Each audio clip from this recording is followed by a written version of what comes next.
గాజాలో పరిస్థితులు రోజురోజుకి తీవ్రంగా మారుతున్నాయి. ఆహారం కోసం సహాయ కేంద్రాలకు వస్తున్న ప్రజలపై ఐడిఎఫ్ దళాలు దాడులు చేస్తున్నాయి. గాజాకు సహాయం అందించేందుకు వస్తున్న నౌకలను ఇజ్రాయెల్ అడ్డుకుంటోంది. రీసెంట్ గా స్వీడిష్ పర్యావరణ కార్యకర్త ఫ్రైడేస్ ఫర్ ఫ్యూచర్ ఉద్యమ నాయకురాలు గ్రెటా థన్బర్గ్ సహా పలువురు యాక్టివిస్టులను తీసుకువెళ్తున్న ఒక మానవతా నౌకను ఇజ్రాయెల్ కమాండోలు అడ్డుకున్నారు. వీరు చేసేది సహాయం కాదని, కేవలం పబ్లిసిటీ స్టంట్ మాత్రమేనని, అందుకోసమే వారిని అడ్డుకుంటున్నట్టు ఇజ్రాయెల్ పేర్కొంది.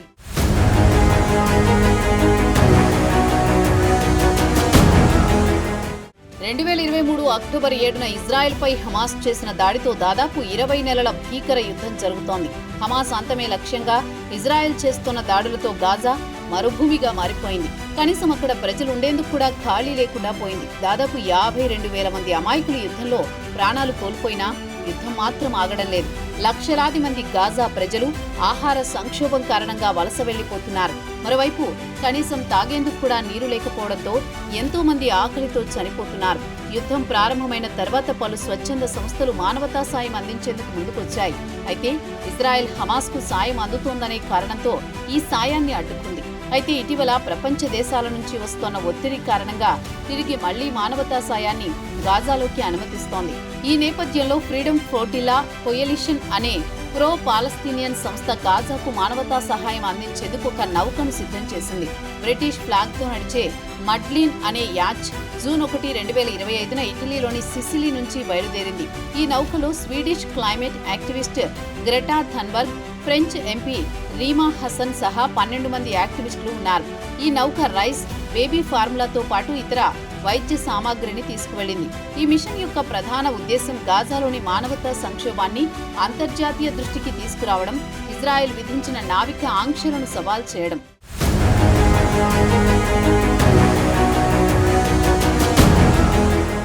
ఇజ్రాయెల్ 2007 నుంచి గాజా స్ట్రిప్పై నావికా ఆంక్షలను విధించింది.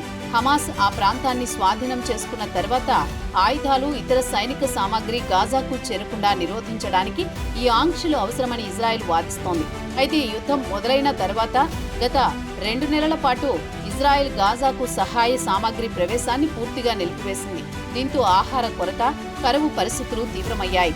జూన్ 9, 2025 ఉదయం మడ్లిన్ నౌక గాజా సమీపంలోని అంతర్జాతీయ జలాల్లో ఉన్నప్పుడు ఇజ్రాయెల్ నావికా దళం దానిని అడ్డుకుంది. ఇజ్రాయెల్ రక్షణ మంత్రి ఇజ్రాయెల్ కాట్జ్ ఈ నౌకను గాజాకు చేరనివ్వకుండా చర్యలు తీసుకోవాలని ఆదేశించారు. ఈ ఆపరేషన్ను ఇజ్రాయెల్ నావికా కమాండోలు శాంతియుతంగా నిర్వహించారని, ఎటువంటి గాయాలు, హాని జరగలేదని ఇజ్రాయెల్ విదేశాంగ మంత్రిత్వ శాఖ పేర్కొంది. నౌకలోని యాక్టివిస్టులకు శాండ్విచ్లు, నీరు అందించారని, వారిని సురక్షితంగా ఇజ్రాయెల్లోని అస్డోడ్ పోర్టుకు తీసుకువెళ్లారని తెలిపారు. అయితే గాజాకు సహాయం చేయకుండా తమను అడ్డుకోవడంపై గ్రెటా ఆగ్రహం వ్యక్తం చేశారు.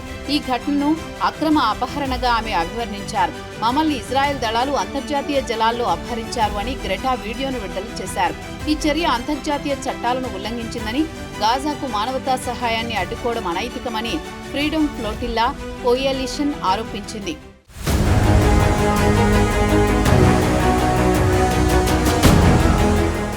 ఇక ఈ నౌకలో ఉన్న 6 ఫ్రెంచ్ పౌరులను విడుదల చేయాలని ఫ్రాన్స్ ప్రభుత్వం ఇజ్రాయెల్ను ఫ్రెంచ్ ఎంపీ రీమా హసన్ కోరారు. Spain deputy prime minister Yolanda Diaz కూడా ఈ చర్యను ఖండిస్తూ ఐరోపా యూనియన్ ఈ ఘటనపై స్పందించాలని డిమాండ్ చేశారు. ఇజ్రాయెల్ విదేశాంగ మంత్రిత్వ శాఖ ఈ మిషన్ను మీడియా గిమ్మిక్ అని విమర్శించింది. ఈ నౌకలో ఉన్న సహాయ సామాగ్రి ఒక ట్రక్కు లోడు కంటే తక్కువ ఉందని, ఇది కేవలం పబ్లిసిటీ కోసం చేసిన ప్రయత్నమని పేర్కొంది. గత 2 వారాల్లో ఇజ్రాయెల్ ద్వారా 1200 ట్రక్కుల సహాయ సామాగ్రి గాజాకు చేరిందని, గాజా హ్యుమానిటేరియన్ ఫౌండేషన్ 11 మిలియన్ భోజనాలను పంపిణీ చేసిందని ఇజ్రాయెల్ తెలిపింది. నౌకలోని సహాయ సామాగ్రిని ఇజ్రాయెల్ అధికారిక హ్యుమానిటేరియన్ ఛానల్స్ ద్వారా గాజాకు పంపుతామని తెలిపింది. అయితే ఐక్యరాజ్యసమితి స్పెషల్ రాపోర్టర్ ఫ్రాన్సెస్కా అల్బనీస్ ఈ చర్య అంతర్జాతీయ చట్టాలను ఉల్లంఘించిందని, యాక్టివిస్టులను విడుదల చేయాలని కోరారు. ఐక్యరాజ్యసమితి, ఇతర హ్యుమానిటేరియన్ సంస్థలు గాజాలోని సహాయ పంపిణీ వ్యవస్థలపై ఆందోళన వ్యక్తం చేశారు.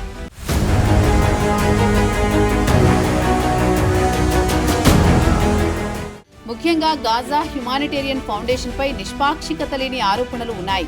మరోవైపు గాజా హ్యుమానిటేరియన్ ఫౌండేషన్ ఆధ్వర్యంలో నిర్వహిస్తోన్న సహాయ కేంద్రంలో ఆహారం కోసం వచ్చిన పౌరులపై ఇజ్రాయెల్ దళాలు కాల్పులు జరుపుతున్నాయి. ఈ దాడుల్లో 31 మంది మరణించగా 150 మందికి పైగా గాయపడ్డారని గాజా ఆరోగ్య శాఖ తెలిపింది. ఇజ్రాయెల్ ఈ ఆరోపణలను తోసిపుచ్చి ఈ కాల్పులకు హమాస్ బాధ్యత వహించాలని పేర్కొంది. అంతర్జాతీయ మానవ హక్కుల సంస్థలు ఈ ఘటనపై స్వతంత్ర విచారణ జరపాలని డిమాండ్ చేశాయి. మొత్తంగా గాజా స్ట్రిప్లోని ప్రజలకు అందిస్తున్న మానవతా సాయం హమాస్ మిలిటెంట్లకు అందుతోందనే ఆరోపణలతో ఇజ్రాయెల్ ఆహారాన్ని ఇవ్వకుండా అడ్డుకుంటోంది. దీంతో గ్రెటా థన్బర్గ్ వంటి యాక్టివిస్టులు గాజాలో జరుగుతున్న పరిస్థితులను ప్రపంచ దేశాలకు చెప్పాలని ప్రయత్నం చేస్తున్నారు. అయితే ఇజ్రాయెల్ ప్రభుత్వం మాత్రం భద్రతా కారణాలతో అలాంటి వారందరినీ అడ్డుకుంటోంది.